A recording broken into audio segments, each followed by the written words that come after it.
Hello everyone. आज बात करने वाले हैं ब्लड के बारे में। तो ब्लड क्या है? कनेक्टिव टिश्यू है, लेकिन जो है ये क्या है? फ्लूइड फॉर्म में होता है। क्या है ब्लड? क्या है? कनेक्टिव टिश्यू है, लेकिन फ्लूइड फॉर्म में होता है। जैसा कि आप सब जानते हो, ब्लड जो है क्या होता है? रेड कलर का फ्लूइड होता है, जो कि आपके वस्कुलर सिस्टम के अंदर सर्कुलेट होता है। वस्कुलर सिस्टम के अंदर मतलब आपकी जो आर्टरीज और वेन जो होती हैं, तो उसके अंदर आपका जो है ब्लड सर्कुलेट होता है। उसके बाद अगर इसके सिनोनिम्स की बात करें तो इसे जो है ब्लड को कुछ इम्पोर्टेंट नेम से बुलाया जाता है, जैसे फ्लूइड ऑफ लाइफ हो गया, फ्लूइड ऑफ ग्रोथ हो गया, फ्लूइड ऑफ हेल्थ हो गया। क्यों क्यों बुलाया जाता है? क्योंकि ब्लड के अंदर बहुत सारे न्यूट्रिशन प्रेजेंट होते हैं। ठीक है। उसके बाद आपका ब्लड के अंदर WBC प्रेजेंट होता है, जो कि डिफेंस मैकेनिज्म का काम करता है। वहीं ये जो है O2 CO2 को कैरी करने का काम करता है। यानी जब ये O2 और CO2 को कैरी करता है, इसलिए इसको क्या कहते हैं? फ्लूइड ऑफ लाइफ, क्योंकि ये जो है आपको जो है लाइफ प्रोवाइड कर रहा है। उसके बाद यहीं अगर ग्रोथ की बात करें, फ्लूइड ऑफ ग्रोथ, क्योंकि ये जो है न्यूट्रिशन कैरी करता है, जो कि आपके सेल्स और टिश्यूज़ को जो रिक्वायरमेंट्स होते हैं वो कैरी करता है और उन्हें जो है प्रोवाइड करता है। इसलिए इसे क्या कहते हैं? Fluid of growth. अगर वहीं इसकी फ्लूइड ऑफ हेल्थ की बात करें तो फ्लूइड ऑफ हेल्थ की बात करें तो फ्लूइड ऑफ हेल्थ क्यों कहा गया है? क्योंकि ये जो है इसके अंदर WBC प्रेजेंट होते हैं, जो कि काम करता है? डिफेंस मैकेनिज्म का काम करता है अगेंस्ट माइक्रो ऑर्गेनिज्म। यहाँ तक आपको समझ में आ गया? ठीक है। अगली चीज़ क्या है? इसकी प्रॉपर्टी। अब प्रॉपर्टी में आप जैसा कि आपको देखने को मिल रहा है, सबसे पहले है इसके कलर की बात कर चुके हैं अपन। जो ब्लड होता है वो रेड कलर का होता है। अगर इसके वॉल्यूम की बात करें, अगर नॉर्मल एडल्ट की बात करें तो इसका जो है वॉल्यूम कितना होता है? 5 लीटर्स होता है। ठीक है। वहीं इसकी बात करें 5 लीटर। अगर न्यू बॉर्न बेबी की बात करें तो ये जो है 450 ml जो है ब्लड होता है। ठीक है।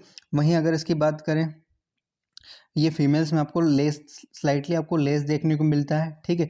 जो कि कितना होता है? 4.5 लीटर के समथिंग होता है। अगर इससे थोड़ा सा वेट के अकॉर्डिंग बात करें तो ये जो है, अगर किसी हेल्थी पर्सनस की बात करें जिसका वेट अगर 70 kg है, तो उसमें जो है आपको 8% उसमें क्या देखने को मिलेगा? आपका ब्लड देखने को मिलेगा। यहाँ तक आपको क्लियर होगा। अगली चीज़ क्या है? आपको रिएक्शन इन पीएच। ब्लड की अगर बात करें तो ये जो है क्या होता है? इसका पीएच जो है 7.4 होता है, यानी है स्लाइटली अल्कलाइन होता है। यहाँ तक आपको इतना बात समझ में आ गया? ठीक है। अब आगे देखिए, आगे क्या दे रखा है आपका? देखिए, कंपोजिशन ऑफ ब्लड।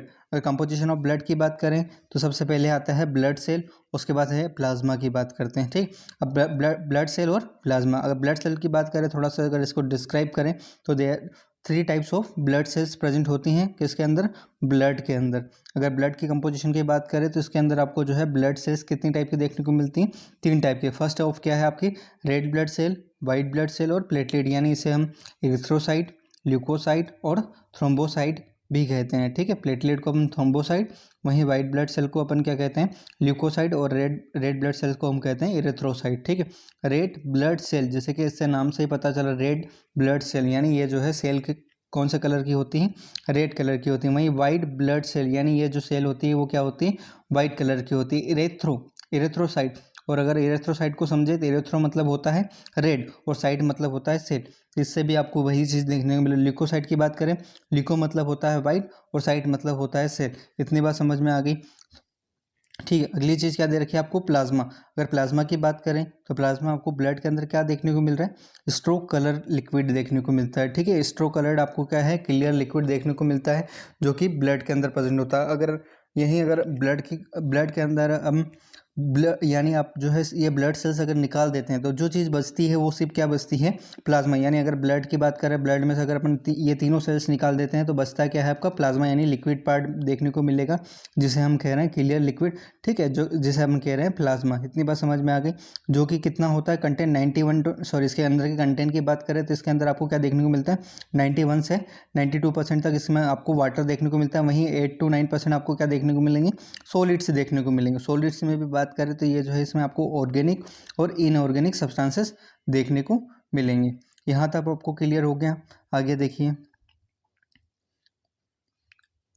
ठीक है। आगे क्या है? Function of blood. और फंक्शन ऑफ ब्लड में आपको क्या देखने को मिल रहा है? सबसे पहला फंक्शन है आपका न्यूट्रेटिव फंक्शन। न्यूट्रेटिव फंक्शन की बात करें तो सबसे पहले ये क्या है? जैसे कि अभी स्टार्टिंग में हमने बात करी थी कि ब्लड के अंदर ब्लड क्या कैरी करता है? न्यूट्रिशन कैरी करता है। जैसे कि न्यूट्रिशंस के आपको यहाँ नाम भी दे रखे हैं। ग्लूकोज हो गया, अमीनो एसिड हो गया, लिपिड हो गए, विटामिन हो गए, जो कि आपके ब्लड के अंदर प्रेजेंट होता है। कैसे ब्लड के अंदर कैसे आता है, जब आप खाना खाते हो उसका डाइजेशन होता है, डाइजेशन यानी वहाँ आपका ब्रेकडाउन हो रहा है।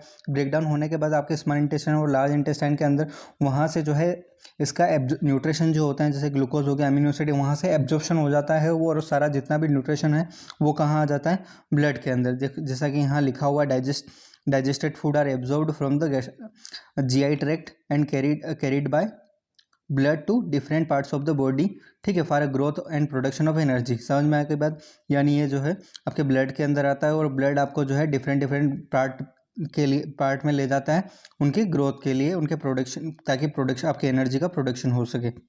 ठीक है, इतनी बात समझ में आ गई। वहीं अगर रेस्पिरेटरी फंक्शन की बात करें तो सबसे पहले आपको रेस्पिरेटरी फंक्शन में क्या देखने को मिल रहा है, जैसे कि स्टार्टिंग में ही अपन ने बात करी थी, ब्लड क्या कैरी करता है, आपका गैसेस कैरी करता है। ठीक है, जैसे कि इसमें लिखा है ट्रांसपोर्ट रेस्पिरेटरी गैसेस, यानी रेस्पिरेटरी गैसेस को जो है कैरी करता है। ठीक है, ये जो है आपके लंग्स जब आप सांस लेते हो तो आपके जो एयर है, ठीक है, आप जो एयर है वो कहाँ जाती है, आपके लंग्स में जाती है। लंग्स से जो है आपका O2 है वो कहाँ मिक्स हो जाता है, आपके ब्लड के अंदर। ठीक है, और ब्लड के अंदर मिक्स होने के बाद आपका जो है RBC जो है उसको कैरी करके आपकी पूरी बॉडी के अंदर सप्लाई कर देता है। ठीक है, वहीं सप्लाई करने के बाद वहाँ से जहाँ आपका सप्लाई हुआ वहाँ जैसे सेल्स ने O2 का यूज़ करेंगे तो वहाँ जो है आपका क्या देखने को मिलेगा, वेस्ट प्रोडक्ट क्या बनेगा, CO2 बनेगा। ठीक है, तो ये वहाँ से CO2 कैरी करके आपको वापस लंग्स तक CO2 लाता है और लंग्स में छोड़ देता है। लंग्स से जो है आपका CO2 आपकी बॉडी से बाहर निकल जाता है। ठीक है, ये सारी चीज़ें आपको दे रखिए। अब अगला फंक्शन क्या है, आपको अगला फंक्शन क्या देखने को मिल रहा है, नेक्स्ट है आपका एक्सक्रीटरी फंक्शन। ये क्या काम कर रहा है, यानी आपके बॉडी के अंदर बहुत सारे वेस्ट बनते हैं, जैसे कि मेटाबॉलिक एक्टिविटी के टाइम, जैसे अगर बात करें अपन, जैसे यूरिया हो गया, क्रिएटिनिन हो गया, ठीक है, ऐसे वेस्ट प्रोडक्ट बनते हैं, यूरिक एसिड हो गया, ये सारे बनते हैं। तो ये जो है आपकी बॉडी के अंदर कुछ ऑर्गन्स होते हैं जिसके थ्रू जो है निकाले जाते हैं, जैसे किडनी हो गया, स्किन हो गया, लीवर हो गया, ये सारे एक्सट्रैक्शन का काम करते हैं। वहीं अगर ट्रांसपोर्ट की बात करें, अगला पॉइंट क्या है फंक्शन का, transport of hormones and enzyme, यानी आपका ब्लड क्या काम करता है, हार्मोन्स और एंजाइम्स को कैरी करता है। यानी ब्लड के अंदर हार्मोन्स भी प्रेजेंट होते हैं और एंजाइम्स भी प्रेजेंट होते हैं, जो कि जहाँ जैसे कि किसी ग्लैंड ने कोई हार्मोन सेक्रेट किया, अगर कहीं बात करें अपन, सबसे पहले अगर थायराइड ग्लैंड की बात करें, ठीक है, वहीं अगर अपन पिट्यूटरी ग्लैंड की बात करें, पिट्यूटरी ग्लैंड क्या करेगी, आपका जो है TSH सिक्रेट करेगी, जो कि ब्लड में सर्कुलेट होते हुए कहाँ चला जाएगा, आपके थायराइड ग्लैंड में। और थायराइड ग्लैंड जो है आपका T3 T4 सिक्रेट करेगी, जो कि आपके ब्लड के अंदर सर्कुलेट होता है, जहाँ जहाँ रिक्वायरमेंट होती है वो वहाँ पहुँचता है।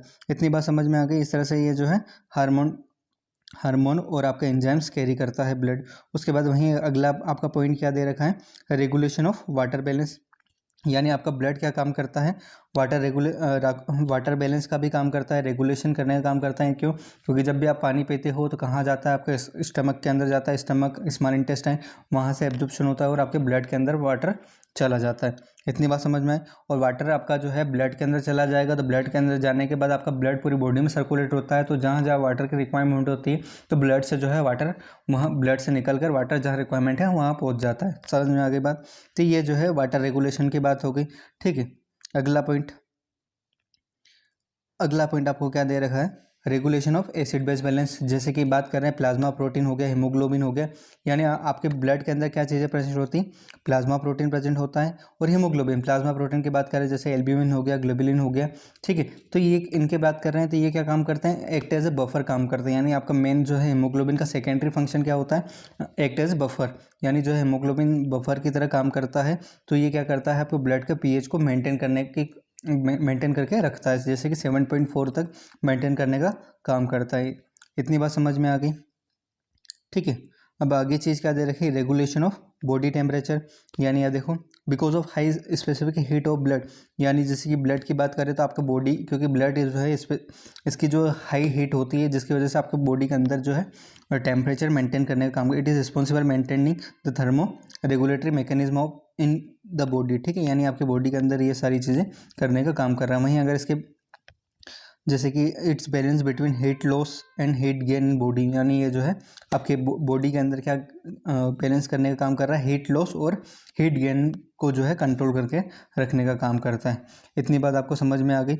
अगली चीज़ क्या दे रखी है, और कुछ एक दो और फंक्शन दे रखे हैं, उसके बारे में अपन पढ़ लेते हैं। फर्स्ट फंक्शन आपको एक और 8 वाला फंक्शन आपको क्या दे रखा है, वाटर सॉरी स्टोरेज फंक्शन। अब स्टोरेज फंक्शन की बात करें तो आपका ब्लड के अंदर, जैसे कि अभी अपन ने बात करी है न्यूट्रिटिव फंक्शन की भी बात करी है, ठीक है, तो इसके अंदर क्या होता है, वाटर रेगुलेशन की भी बात करें तो आपका ब्लड क्या कर रहा है, वाटर को भी कैरी कर रहा है, न्यूट्रिशन को भी कैरी कर रहा है। तो ये क्या हो गया, एक तरह से स्टोरेज हो गया, जहाँ रिक्वायरमेंट होती है वहाँ तक पहुँचाने का काम कर रहा है। तब तक आपके ब्लड के अंदर ये सारे न्यूट्रिशन क्या होते हैं, स्टोर होते हैं। जैसे कि water and some important substances like protein, glucose, sodium and potassium are constantly required, यानी ये आपकी बॉडी के अंदर कॉन्स्टेंटली रिक्वायरमेंट होते हैं जो कि आपके ब्लड के अंदर प्रेजेंट होता है बाय टिश्यूज, ठीक है। इतनी बात समझ।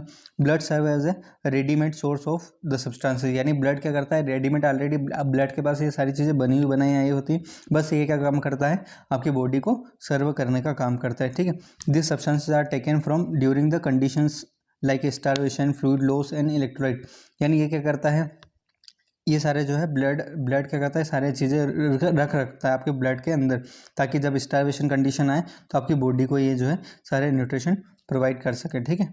अब देखो अगला फंक्शन क्या है आपका, डिफेंस फंक्शन। डिफेंस फंक्शन के अंदर क्या काम करता है, यानी आपके अभी मैंने ब्लड के बारे में बताया कि डब्ल्यूबीसी प्रेजेंट होता है। डब्ल्यूबीसी क्या काम करता है, आपको बॉडी के अंदर डिफेंस मैकेनिज्म का काम करता है। डब्ल्यूबीसी के अंदर आपको 5 टाइप की सेल देखने को मिलती है जो कि आपके अलग अलग जो है फंक्शंस होते हैं। अगर बात करें अपन एओसिनोफिल की, और इस तरह से अलग अलग फंक्शंस होते हैं। कुछ आपको जो है, कुछ सेल्स आपको पैरासाइटिक एक्टिविटी से बचाने का काम करती है, तो कुछ सेल्स आपको जो है माइक्रो ऑर्गेनिज्म यानी बैक्टीरिया से आपको बचाने की कोशिश करती है, ठीक है। तो ये आपका डिफेंस मैकेनिज्म वाला काम हो गया।